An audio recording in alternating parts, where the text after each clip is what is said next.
Halo dan selamat datang kembali. Hari ini kita akan coba bahas satu bab yang lumayan provokatif nih.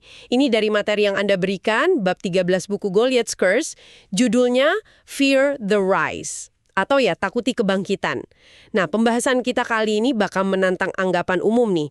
Biasanya kan kita dengar kalau peradaban runtuh itu, wah, bencana total. Tapi bab ini kayak membaliknya gitu. Penulisnya malah bertanya, jangan-jangan nih yang sebetulnya lebih perlu kita takutkan itu justru kebangkitan kekuatan-kekuatan raksasa, para Goliaths ini. Oke deh, mari kita coba bongkar ya gagasan ini, siapa tahu bisa mengubah cara Anda melihat sejarah. Iya, tepat sekali. Narasi yang populer itu sering banget menggambarkan periode setelah Kekaisaran Besar runtuh, contohnya Romawi, itu sebagai zaman kegelapan, masa kemunduran total gitu. Nah, bab ini pakai kacamata sejarah buat menggugat pandangan itu. Penulisnya ngajak kita bertanya lagi, apa iya kemajuan itu selalu lurus ke atas dan keruntuhan itu selalu jelek?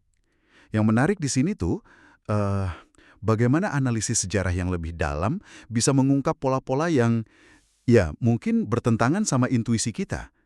Kita akan telusuri argumennya kenapa keruntuhan itu nggak selalu sama dengan bencana. Dan sebaliknya, gimana proses kebangkitan kekuasaan baru malah bisa bawa dampak destruktif yang skalanya jauh lebih besar, bahkan global. Oke, mari kita mulai dari akarnya dulu ya. Dari mana sih ide zaman kegelapan ini muncul? Sumber Anda kan menunjuk ke satu tokoh kunci, Petrarch. Dia cendekiawan Italia abad ke-14, dia yang bikin populer istilah itu buat Eropa setelah Romawi jatuh. Dia kayaknya ngefans banget ya sama Yunani Romawi kuno, jadi pas Roma runtuh, wah itu dianggap akhir segalanya, tragedi peradaban gitu. Nah, betul. Dan disitulah, menurut penulisnya ya, letak kekeliruan awalnya. Cara pandang ini kan membentuk pemikiran kita berabad-abad. Melihat sejarah itu kayak garis lurus kemajuan, terus patah karena keruntuhan, masuk jurang kegelapan. Wah, itu penyederhanaan yang keterlaluan sih. Perspektif naik turun ini ya memang gampang dipahami, tapi sering banget mengabaikan kompleksitasnya di lapangan. Runtuhnya struktur politik besar kayak Roma itu nggak berarti hidup semua orang langsung jadi lebih buruk kok. Buat banyak komunitas lokal, mungkin dampaknya nggak sedramatis itu. Atau malah ada aspek kehidupan yang jadi lebih baik mungkin, karena beban pajak atau kontrol dari pusat kekaisaran hilang. Menarik. Jadi pandangan Petrarch itu lebih ke nostalgia pribadi ya, bukan analisis objektif kondisi waktu itu. Tapi gimana dong dengan hilangnya pencapaian-pencapaian hebat? Misalnya teknologi. Sumber Anda kan angkat kasus beton Romawi tuh, yang legendaris, kuat, tahan lama, bahkan katanya ramah lingkungan.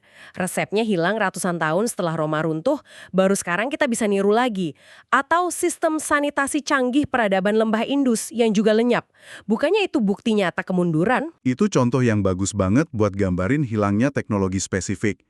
Tapi, yang ditekankan di analisis ini tuh, fenomena teknologi hilang itu sendiri itu bukan sesuatu yang hanya terjadi pas peradaban runtuh. Penulisnya kasih contoh lain yang menarik juga. Penduduk asli Australia misalnya, mereka kehilangan teknologi busur dan panah. Padahal, bukti arkeologi nunjukin teknologi itu udah ada puluhan ribu tahun sebelumnya di Afrika. Contoh lain lagi, beberapa kelompok Inuit di Arktik. Mereka kehilangan kemampuan bikin kayak dan busur panah setelah ada wabah penyakit yang, ya, memusnahkan generasi tua yang harusnya ngajarin ilmu itu. Rantai transfer ilmunya putus. Oh gitu. Jadi maksudnya teknologi bisa hilang bukan cuma karena kemunduran peradaban ya, tapi bisa juga karena faktor lain kayak isolasi, atau mungkin kebutuhan berubah, atau bahkan bencana spesifik yang memutus transfer ilmu antar generasi gitu. Tepat. Teknologi bisa hilang karena mungkin udah usang, nggak cocok lagi sama lingkungan atau gaya hidup yang berubah. Atau bisa juga sengaja ditinggalkan pas ada pergeseran kekuasaan atau nilai budaya. Nah, ini bisa dilihat sebagai bagian dari proses adaptasi masyarakat itu sendiri. Klaim soal kemunduran teknologi besar-besaran pasca Romawi atau pasca keruntuhan zaman perunggu akhir, menurut argumen di sini, itu seringkali dilebih-lebihkan. Hilangnya beberapa teknologi canggih itu nggak otomatis berarti kualitas hidup sehari-hari masyarakatnya jadi anjlok. Mungkin mereka nemu solusi lain yang lebih pas sama kondisi baru, walaupun kelihatannya lebih sederhana buat kita. Dan teknologi hilang bisa jadi bentuk adaptasi. Tapi terus penulisnya melangkah lebih jauh lagi nih, dengan gagasan yang mungkin kedengarannya wah kontroversial banget, bahwa beberapa bencana atau keruntuhan justru bisa bawa manfaat tak terduga buat sebagian orang. Contoh utamanya itu wabah hitam, Black Death. Ya, Black Death ya abad ke-14 itu kan tragedi kemanusiaan yang luar biasa ya. Diperkirakan menewaskan sekitar 10% populasi global. Mungkin lebih tinggi malah di beberapa wilayah Eropa. Tapi analisis dalam bab ini coba lihat dampaknya dalam jangka panjang, khususnya buat mereka yang selamat, terutama petani dan pekerja.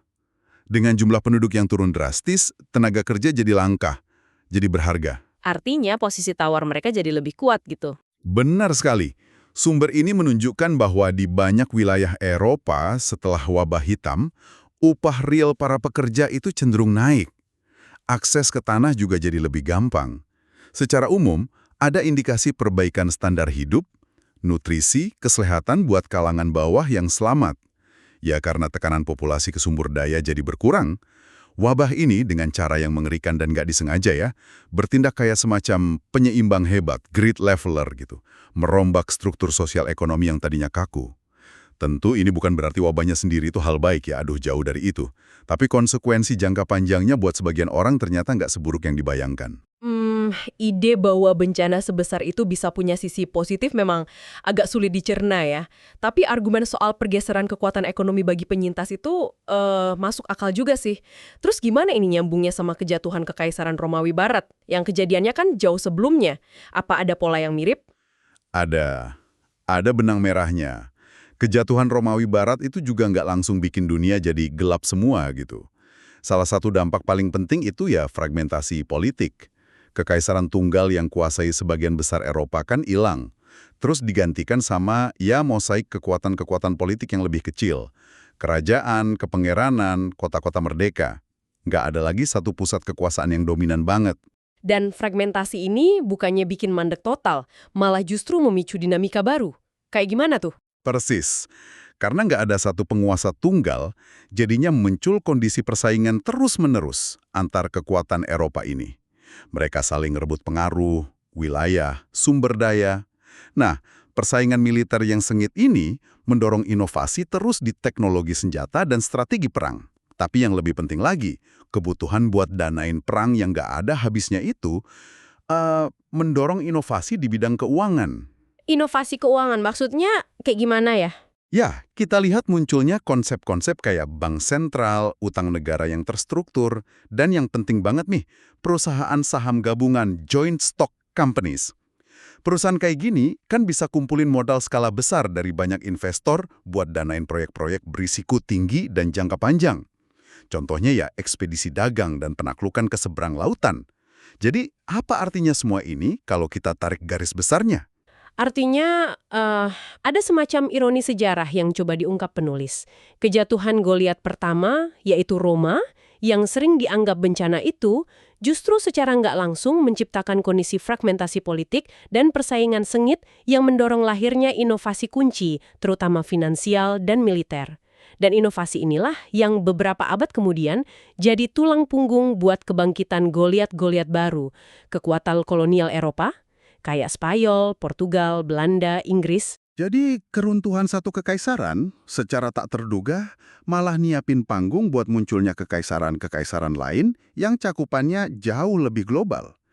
Dan bisa dibilang metode eksploitasinya lebih efisien, lebih brutal. Wah, ini benar-benar membalikkan cara pandang kita ya. Biasanya kita lihat kolonialisme Eropa tuh sebagai puncak kemajuan, puncak kekuatan Eropa waktu itu. Tapi argumen ini malah melihatnya sebagai hasil dari rentetan peristiwa yang diawali oleh sebuah keruntuhan. Bahkan cara mereka beroperasi pun unik ya. Kayak yang disebut di sumber Anda. Perusahaan dagang swasta, kayak VOC atau IAC Inggris, itu dikasih wewenang kayak negara oleh pemerintahnya. Punya tentara sendiri, cetak uang sendiri, bisa perang, kuasai wilayah luas demi profit. Ini kayak negara yang dijalanin kayak perusahaan gitu ya. Istilah negara perusahaan itu cukup pas sih Batas antara kepentingan negara sama keuntungan swasta jadi kabur banget, dalam skala yang belum pernah ada sebelumnya. Para penjelajah dan penakluk terkenal pun, kayak Cortes yang naklukin Aztec atau Pizarro yang runtuhin Inca, dalam perspektif ini dilihat bukan cuma sebagai agen negara, tapi juga sebagai wirausahawan bersenjata. Pemimpin ekspedisi yang seringkali didanai swasta oleh investor yang berharap untung besar dari penaklukan itu.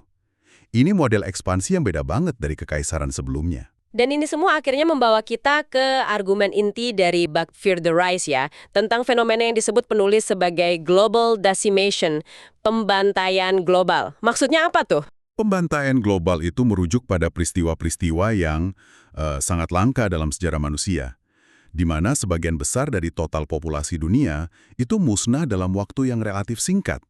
Ini bukan sekedar perang atau bencana lokal biasa ya, tapi guncangan demografis skala planet. Contohnya yang dikasih tadi kan wabah hitam, yang diperkirakan hilangin sekitar 10% populasi global.